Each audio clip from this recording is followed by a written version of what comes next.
खुलुमबाय आं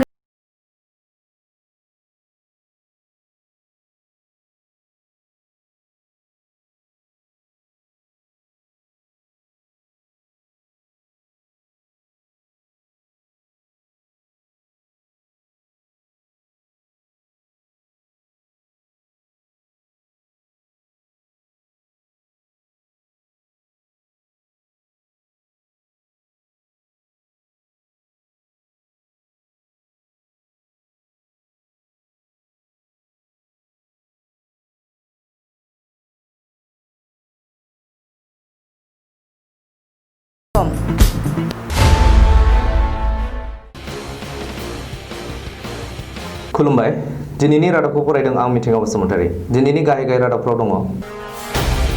आसामाव सानसेयावनो सा 5 सुबुङा कर'नाजों जिउ गोमादों।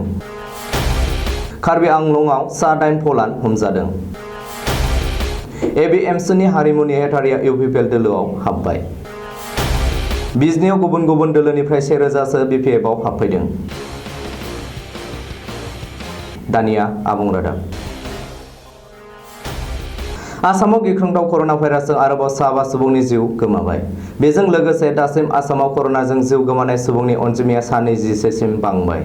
बे रिपर्टखौ आसामनि सावस्रि मन्थ्रि डक्टर हिमन्त बिश्व शर्माया गावनि अफिसियेल टुइटार एकाउन्टआव टुइट खालामनानै फोरमायदों। मख'नो गोनांदि थांनाय हरनि 2 रिंगानिफ्राय दिनै फुंनि 6 रिंगानि गेजेरावनो आसामाव सा 5 कर'ना बेरामिया जिउ गोमादों। रायजोआव गोदानै कर'नाजों जिउ गोमानाय सुबुंफ्रा जादों गुवाहाटीनि साफुकुल रहमान 60 बोसोर, पाटासार कुचिनि रमनि मजुमदार 60 बोसोर, काहिलिपारानि उत्पल कुमार सहिला 75 बोसोर, लाल गणेशनि हरिप्रसाद मण्डल 68 बोसोर, उदालगुरि जिल्लानि जितेन्द्र प्रसाद 30 बोसोर होननानै मिथिनो हादों। बबेखानि बिसोर साब्रैखौबो गुवाहाटी मेडिकेल कलेज देहा फाहामसालियाव ट्रिटमेन्ट होनाय जादोंमोन। ओरैहाय दिनै तेजपुर मेडिकेल कलेज देहा फाहामसालियावबो सासे कर'ना बेरामिया जिउ गोमादों होननानै मिथिनो हादों। मख'नो गोनांदि बेनि सिगां थांनाय हरावनो कामरुप जिल्लानि देबि काकति मुंनि सासे आइजोआबो कर'नाजों जिउ गोमादोंमोन। देबि काकतिखौ थांनाय 2 जुलाइखालिनो बशिष्ठनि 151 बेस देहा फाहामसालियाव थिसननानै ट्रिटमेन्ट होबोनाय जादोंमोन। बबेखानि देबि काकतिनि देहायाव कभिड-19 पजिटिभ मोननायनि सिगांनिफ्रायनो गुबुन गिख्रंथाव बेरामिजों गाग्लोबजानानै दंखायो होनना मिथिनो हादों। काजिरङा हायुङारि पार्कआव जिब-जुनार सिखार खालामनो खाबु लानाय सा 8 फलानफोरखौ कार्बि आंलं पुलिसआ एरेस्ट खालामनो हादों।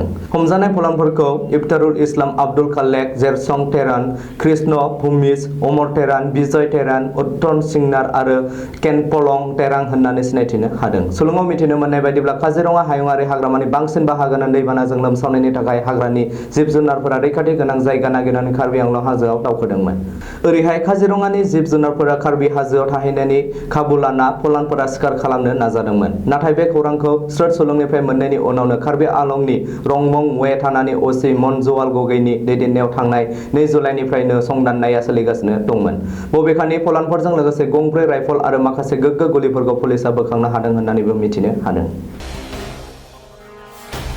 अल बड'लेण्ड माइन'रिटि स्टुडेन्ट इउनियन एबिएमसुनि गुबुन सासेबाव गोजौ थाखोनि दैदेनगिरिया दिनै प्रमद बर' दैदेननाय इउपिपिएल दोलोआव जयेन खालामफैबाय। उदालगुरि जिल्लानि अरंआव खुंनाय इउपिपिएलनि मोनसे राजखान्थियारि मेलाव मिरु एबिएमसुनि सोलोंथाइ नेहाथारि राफिकुल इस्लामआ दिनै इउपिपिएल दोलोआव हाबफैबाय होननानै मिथिनो मोननाय जादों। इउपिपिएल दोलोआव जयेन जानायनि उनाव राफिकुल इस्लामआ खौरांगिरिफोरनि सिगाङाव बुंनाय बायदिब्ला बिटिआरनि दफाफोरखौ इउपिपिएलआसो मावफुंनो हागोन आरो बिटिआरखौ आबुं महर होनो हागोन। बेनिखायनो बियो इउपिपिएल दोलोआव उदाङै जयेन खालामदों।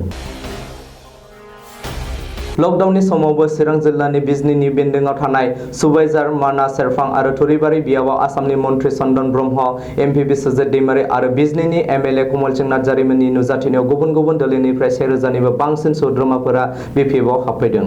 मिथिनो मोननाय बायदिब्ला माना सेरफां बियाबनि आलावरि भिसिडिसिआव 800 सा अना बर', जिएसपि, बिजेपि आरो इउपिपिएलनि मददगिरिफोरा बिपिएफआव जयेन खालामदों। बेनि अनगायैबो सुबाइजार बियाबाव गुबुन गुबुन दोलोनि सा 250 सोद्रोमाफोरा बिपिएफआव हाबफैदों। बबेखानि थुरिबारि बियाबनि सिङावबो सा 50 सो गुबुन गुबुन दोलोनि सोद्रोमाफोरा बिपिएफआव हाबफैदों होननानै मिथिनो मोननाय जादों।